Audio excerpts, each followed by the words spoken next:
While we're certainly all unique in the sense that we have our own memories, our own experiences, and so on, there are definitely certain personality traits and behaviors that seem to be compounded together and interlinked, as well as even our differences. That was one of Carl Jung's things, that he noticed that even our differences have patterns. This is actually quite a complicated question, but I'm going to try and simplify the answer for you. So Carl Jung believed that our personality is something that we are born with, that our preferences is something that we're born with, and that does not change throughout our life.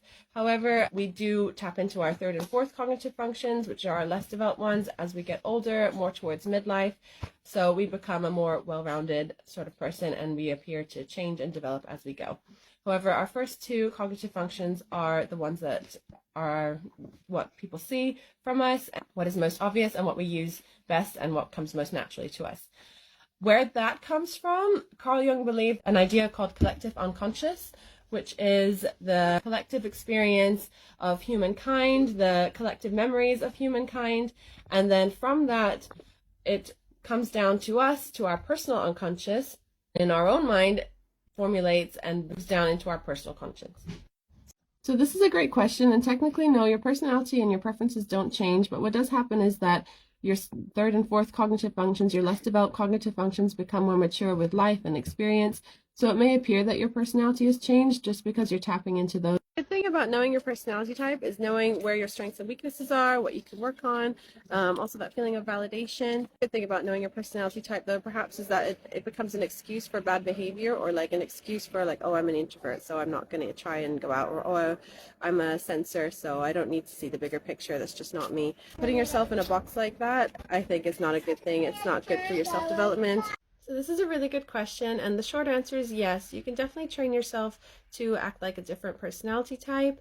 This is actually quite a common problem, that people get mistyped because they've ended up answering the questions in the assessment with a different personality type in mind, and I'll explain what that means. We have our 4 preferences that we are born with, but along the way, with life, society pressures, external pressures, family drama, work expectations, sometimes we end up acting differently to how our natural preferences are. So for example, sadly at workplaces, a lot of extroversion preference traits and behaviors tend to be favored over introversion ones. So a lot of the time, if you want that recognition from your boss, if you want that promotion, a lot of people end up sort of acting like an extrovert rather than continuing on their natural introversion self. And while this is very common and you know, in a way natural, and sort of a process of how life is and how we develop, and we tap into those lesser developed cognitive functions, those third and fourth ones, as we mature and grow older and experience life more and more. It is draining, and it is a lot of effort for those personality types who are acting outside of their natural preference on a regular basis. So yes, while you can train yourself to act a different way, your natural personality type and your natural preferences will remain with you for life. So your natural preferences will not change. It may be easier for you, for example, to act extroverted and to put on that extroversion face the more you practice it. But your natural preference for introversion will always be there. You'll always find that acting in an extroverted way is more draining for you than how it would be if you were just to be your natural introverted self. So I think it's important to recognize that, yes, I am an introvert, to understand that who you are, what your preferences are, and understand and recognize that, yes, I am an introvert, for example, but I'm going to act in an extroversion way for work, for whatever reason, for certain gains or whatever.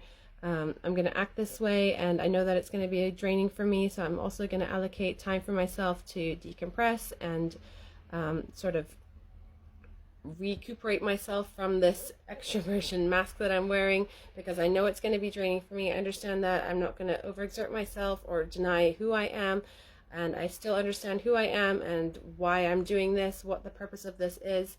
So in a nutshell, yes, you can certainly mimic and copy other personality types and act like another personality type, but ultimately your preferences will remain the same. Your natural personality type will remain the same.